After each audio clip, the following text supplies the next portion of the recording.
In today's tutorial, I'm going to show you how to change your speaker volume on your ASUS laptop, tablet, or desktop computer if you want to increase or decrease it. So this should hopefully be a pretty straightforward process here, guys. And without further ado, let's go ahead and jump straight into it. So all you have to do is open up the search menu and search for settings.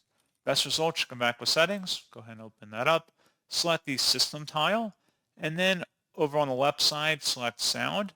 On the right side, where it says choose your output device, click the drop down, select the one you want to make the modification for, and then you can adjust the master volume here to the left or right, and that's all you have to do. So pretty straightforward process, guys, and as always, thank you for watching. I do hope I was able to help you out, and I do look forward to catching you all in the next tutorial. Goodbye.